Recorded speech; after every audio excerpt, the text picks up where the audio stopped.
కూటమి ప్రభుత్వం బడ్జెట్లో వ్యవసాయానికి పెద్దపీట వేసిందన్నారు ఎమ్మెల్యే సోమిరెడ్డి చంద్రమోహన్ రెడ్డి.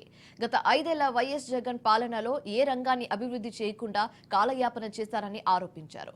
కూటమి ప్రభుత్వం ఏర్పడిన తర్వాత 1,00,000 కోట్లతో పెట్టుబడులు తీసుకొచ్చి రాష్ట్రాన్ని మరింత అభివృద్ధి చేసే విధంగా చంద్రబాబు నాయుడు కృషి చేస్తున్నారని వెల్లడించారు.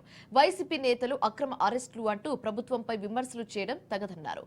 ఎవరిని అక్రమంగా అరెస్టు చేయాల్సిన అవసరం ప్రభుత్వానికి లేదన్నారు. ఎవరైతే చట్ట వ్యతిరేక కార్యకలాపాలకి పాల్పడతారో వారిపైనే చర్యలు తీసుకుంటుందని అంటున్న ఎమ్మెల్యే సోమిరెడ్డి చంద్రమోహన్ రెడ్డితో మా గుంటూరు ప్రతినిధి రమేష్ ఫేస్ టు ఫేస్.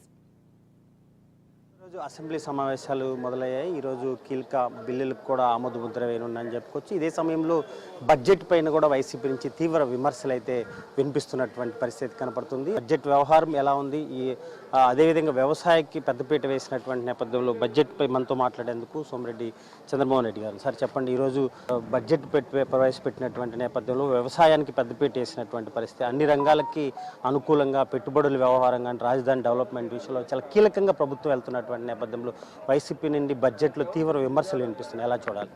ఏమంటారు వాళ్ళు విమర్శలు? ఏ శాఖని వాళ్ళు బతికిచ్చారు? ఇరిగేషన్, మైక్రో ఇరిగేషన్ ఆపేసేసావు, మెకనైజేషన్ ఆపేసావు, మైక్రో న్యూట్రియంట్స్ ఆపేసేసావు, సాయిల్ టెస్టింగ్ ఆపేసేసావు. ఈరోజు ఇరిగేషన్లో మేము ఆల్మోస్ట్ టోటల్ అనుబంధ సంఘాలన్నిటికి కలిసి 43,000 కోట్ల రూపాయలు బడ్జెట్ పెట్టాము. నువ్వేం చేశారో చెప్పు. ఏ శాఖని? ఇరిగేషన్ బతికినిచ్చావా?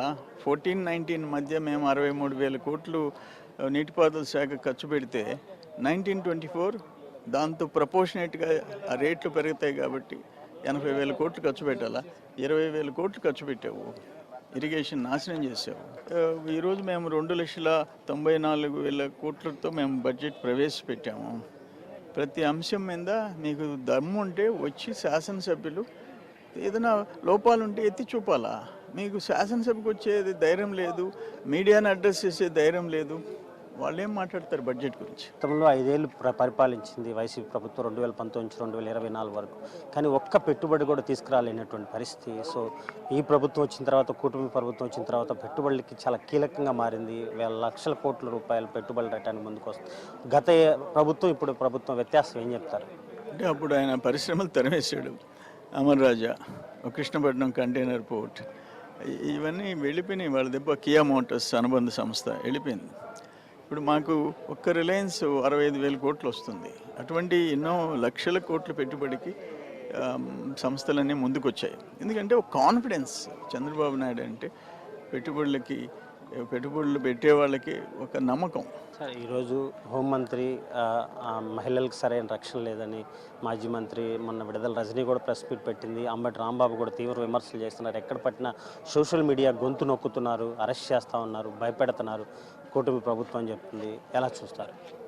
ఎవరి గొంతులు? తెలుగుదేశం ప్రభుత్వం, చంద్రబాబు నాయుడు గారి ప్రభుత్వంలో, తెలుగుదేశం ప్రభుత్వంలో ఎవరిని హరాస్ చేయటం అనేది ఉండదు. ఎక్కడైనా లోటుపాట్లు జరిగితే వదిలిపెట్టే ప్రసక్తి కూడా ఉండదు. అది తెలుగుదేశం ప్రభుత్వం. అందుకని తెలుగుదేశం ప్రభుత్వం పోయి ఏమన్నా అటాక్ చేయమని చెప్పద్దు. మీ మాదిరిగా ఏమన్నా ఫ్యాక్షన్ రాజకీయాలా? తెలుగుదేశమే, పులివెందుల రాజకీయం కాదు కదా. అందుకని అటువంటి పరిస్థితి ఉండదు. ఎక్కడ చిన్న పొరపాటు జరిగినా వాటిని సరిదిద్దేదానికి ప్రభుత్వం రెడీగా ఉంటుంది, చర్యలు తీసుకునేదానికి రెడీగా ఉంటుంది. అందుకని నువ్వు ఏదో ఇంట్లో కూర్చొని ఏదో ఒకటి మాట్లాడాలా అని చెప్పి ఇప్పుడు ఏదో చెప్పులా నువ్వు సాక్ష్యంగా పెట్టుకొని శాసనసభ ఇంట్లో పెడతానన్నావు. అది నీ టైప్ ఆఫ్ పొలిటికల్ పర్ఫార్మెన్స్. అందరు నవ్విపోతారు. అంటే అసెంబ్లీకి రాకపోయినా ఇక్కడ జరుగుతున్నటువంటి లోపాలని బయట నుంచి ఎదుర్కొంటాము అని జగన్ చెప్తున్నారు. కానీ ఎక్కడ కనిపించినటువంటి పరిస్థితి ఎలా చూడాలి?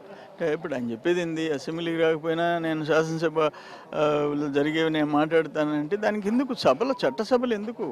ప్రజలు ఎందుకు ఎన్నుకోవాలి? నీ 11 మందిని మాత్రం ఎందుకు ఎన్నుకోవాలా? రాజీనామాలు చేసేసేయండి ఆ 11 మంది. శాసనసభకు వచ్చే వాళ్ళని ఎన్నుకుంటారు ప్రజలు. సో అసలు ఒక చట్టసభలనే వాల్యూ లేకుండా, గౌరవం లేకుండా నువ్వు నిర్లక్ష్యం చేస్తున్నావు. అందుకని నీ అసలు రాజకీయాల్లో పబ్లిక్ లైఫ్లో ఉండే అర్హత జగన్మోహన్ రెడ్డికి లేదు. ఇది పరిస్థితి. మొత్తంగా చూసుకుంటే వ్యవసాయానికి ఏదైతే బడ్జెట్లో పెద్దపీట వేశారో రానున్నటువంటి తీసుకొస్తుంది. గత ప్రభుత్వంలో మొత్తం కంపెనీలు కూడా వెనక్కి తిరిగి వెళ్ళిపోయే విధంగా కూడా అటు పరిపాలించినటువంటి జగన్మోహన్ రెడ్డిని తీవ్ర విమర్శలు అయితే చేస్తున్నటువంటి పరిస్థితి. రానున్నటువంటి రోజుల్లో ఖచ్చితంగా రాజధానితో పాటు అటు పెట్టుబడులతో కూడా ఆంధ్రప్రదేశ్ని డెవలప్ చేసే విధంగా కూడా ముందుకు సాగేటువంటి అవకాశం అయితే ఖచ్చితంగా కనపడుతుంది. వీడియో జర్నలిస్ట్ సుభాష్తో రమేష్, అసెంబ్లీ నుండి.